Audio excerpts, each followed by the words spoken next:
Yeah, man. So I'm gonna say this about the size difference. Like, I saw the size difference at the weigh-in, and that's probably the biggest, the clearest that the size difference jumped out at me with Errol Spence. Like, you could see it in, like, when they had clothes on at the press conference and stuff. But I know Spence get kind of big, and I know Terrence doesn't get big in between fights, so I didn't really trip on it that much. But let me say this about size: the bigger man is not always the stronger man. The bigger man is not always the stronger man. I've never been the biggest fighter in the amateurs. Guys would hear about me from other states, even other countries. Oh, that's him right there. Oh, he ain't that big. And that's the first thing they would always say.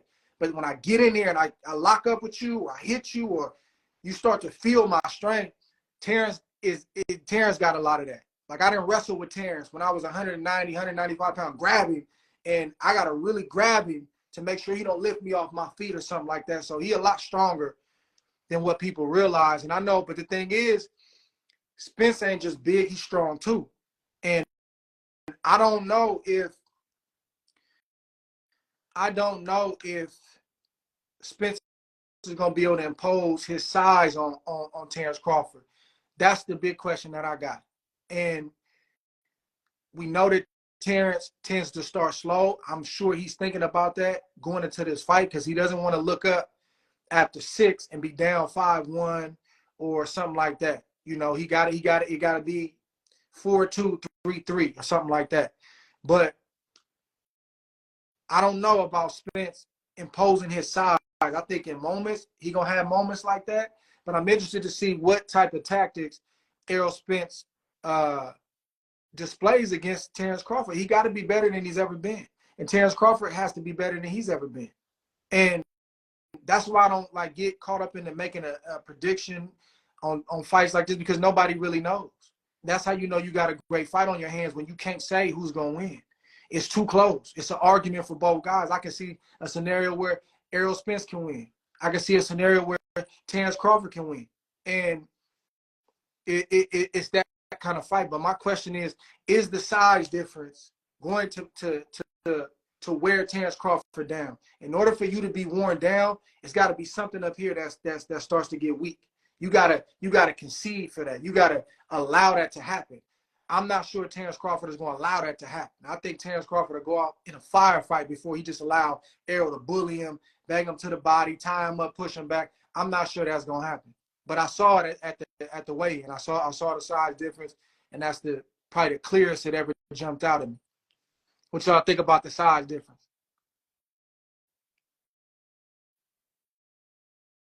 Somebody said Crawford is catching him, mark my words.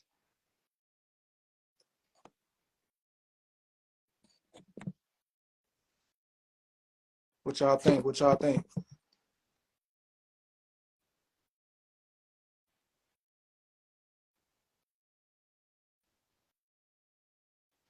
I'm going to say this to y'all too. In this type of fight, after the 6th round, from the 7th round on to the 12th, it's not about how was your training camp. Hear me now. The question that both fighters are going to be asking one another in a fight like this: how you been living?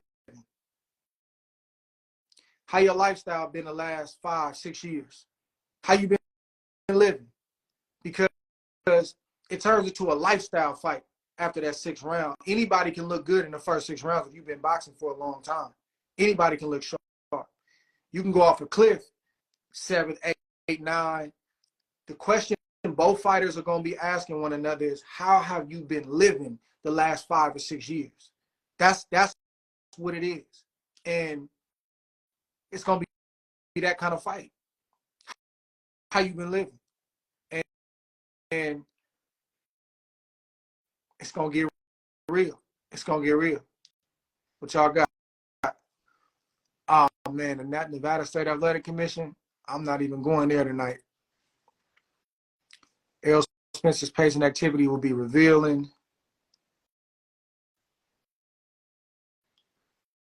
More than his size. Okay, I like that. I like that. So you feel like his busyness and his steadiness is going to be the difference maker. And Terrence has to contend with that, because Errol, on the surface, you could look at Errol and be like, oh, it's nothing special about him. But He does what he does very, very well. He's very, very consistent. He's a big body. He's a big presence. He's always inching forward. He's always coming forward. We know he's strong. Anybody that's ever been in a ring with him, that's one thing. That's how you could tell what's real about a fighter versus what you think is real about a fighter. You know what's real about a fighter because multiple fighters will say the same thing. Guys that have either sparred with him, been in a ring with him, and the things you hear about Errol Spence is, man, he's strong. He's strong as an ox. So you can check that off the box. He hits hard. I'm not sure that Spence has that whip one-shot power, but he got that thud and wear you down. If I catch you in the right spot after beating on you, I can put you out. So Terrence is going to have to contend with that. He's going to have to contend with that big body. He's going to have to contend with that physical strength. And he can't allow Errol to beat on him. He can't not beat on him, but, like start getting to the arms and start getting to the body, landing sneaky shots up top. Errol going to land shots, but he can't allow that stuff to happen too much. Now, Errol on the flip side, I think the majority of people are underestimating the physical strength of Terrence Crawford. That's my takeaway. I think when you get in there, you're going to see the physical strength. And Terrence has more of like a whipping type of snap with his punches. I think me and him, if I'm not mistaken, we got the same reach. I got like a 72-inch reach. I got short arm for my height. But I think he got like a 72, 73-inch reach, if I'm not mistaken, for a welterweight. So he got long, rangy shots. When you get hit on the end of that stuff, even mid-range, like you see, I think when he caught Kell Brook, that stuff, it hurt. It's powerful, and it can put you out. And my question for Spence is how's he going to deal with the versatility of Terrence Crawford? And I want to see what happens when both guys get touched, man, because I wouldn't be surprised if both guys got dropped. It's just like that sometimes, y'all. It's like when you go into a fight like this and you know the fight is signed, you got to make up your mind, man, if I got to get off the canvas, whatever I got to do to get it done, I got to get it done. And it's that kind of fight. It's that kind of fight where either guy may have to get off the canvas and go to a place that they ain't never went to win because, like, it may sound extreme to some of y'all, but for competitive people, I'll speak for myself. For me, it felt like I either win or die. That's what it felt like. And to the average person, it may be like, come on, bro, that's extreme. To me, it felt like win or die because the thought of losing felt like death to me. I used to think about Sunday morning and waking up and realizing, like, bro, I lost last night. Looking at my family's face, reading the headlines the next morning, have that sick feeling in my stomach for months, and until I was able to get right that wrong. Like, competitive people think about all that stuff. It's not just like, oh, I want to win. It's like, no, I have to win. They both got that about them. So it's going to be destruction in that ring, y'all. And I don't see this fight going 12. I don't see this fight going 12. Give me some takes. What y'all got? Who else want to jump on live? Where the young guys at? Where the young life at? Let me see.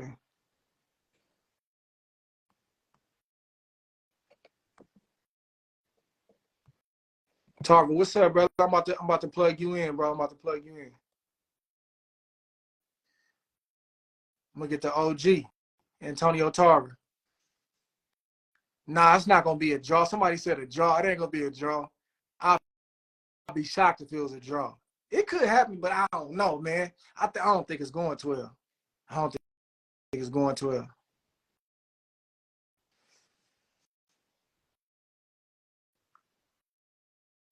Come on, y'all need some takes. I need some intelligent takes. Somebody said I think it'll go the distance.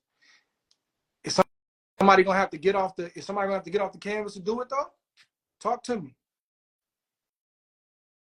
Tarver must not be there. Where you at? Where you at, Tarver? Where you at, Magic Man?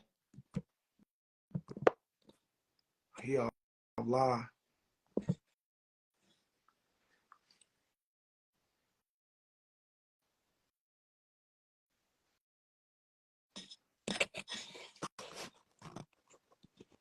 Did y'all think we was gonna get the fight though? Because I heard a lot of people saying we weren't gonna get the fight. Y'all think we gonna? Did y'all think we was gonna get that fight?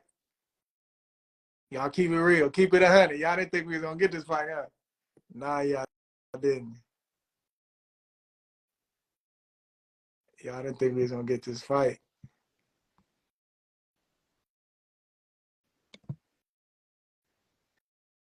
We got it. It's here. You said could Terrence handle the southpaw stance? I believe so. But every southpaw is not created equal. You know, I don't think Terrence Crawford has fought a fighter specifically like Errol, obviously, because he ain't never fought Errol. But the style of the southpaw stance, I don't think that's going to be a problem. I don't think that's going to be a problem. I mean, you're going to have to deal with it, but I don't think it's going to be something he ain't never seen before. Man, y'all not giving me no takes. I need some good, intelligent takes. What y'all think? What y'all think? What y'all think? Talk to me.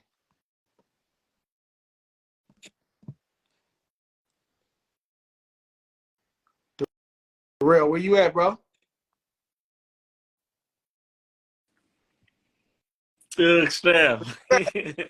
Where you at? I'm at the crib, man. GA. Hey, man, don't be coming up in here and getting politically correct, man. What you think about the fight? What's about to happen?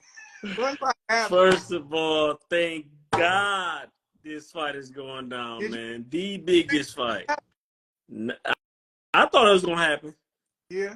Them two want each other too much. It was really a promoter-based situation more than them two winning that fight with each other. You feel what I'm saying? So like it was the fight of the promoters there. Thank God. They took it upon themselves to get on that phone and have that conversation. Why and then be about that more though? Huh? Why the media not talking about that more? They just like the fight got done. I don't care how y'all got it. Yeah. Yeah. So they're more interested in the action now. You know what I'm saying? Like we can put the old stuff behind us and we can talk about what's gonna happen tomorrow night. Yeah. You feel what I'm saying? But so this is my assessment, man. I can give y'all a prediction. Now in a way, I believe this fight is I hate to say this, it's a little too bold, but I'm gonna say it because it's not gonna be easy. But at the end of the day, I feel like Terrence or EJ is tailor-made for Crawford's style, right? Not to say it's gonna be easy at all, right? But understand this. Later, bro. You say what you trying to say. I'm saying it. I'm saying it right now. Listen, I love the way, and I've always loved the way Crawford would throw his punches. He got a fascinating way of throwing wide punches. Now, a lot of times it can be a mistake throwing wide punches. Self up too. Right? Huh? Because he'll put himself in range to get hit too. Oh, absolutely. So this is the problem. He has to be careful the first four. Crawford usually get hurt the first 4 rounds. I mean, the early on in the fight. Until he catches rhythm and then he starts to take action and then the fight is pretty much done. He has a keen ability of stopping people late, right? And this is what EJ is going to have to be careful of. As he apply that pressure and he finds himself down, as he did with Sean Porter and took care of business. We all saw that highlight. What a great little post they put up. I believe that's when, Terrence will already be in this rhythm, and he'll find and lock in as EJ begin to press. When he press, man, he gonna shoot them looping shots over, under, straight, and EJ is bound to run into something that mess him up or cause his demise. So I don't see it going 12 for that reason. But I can see Crawford getting stopped. You just said Bud gonna stop Spence. What you just said. I said it's a high probability.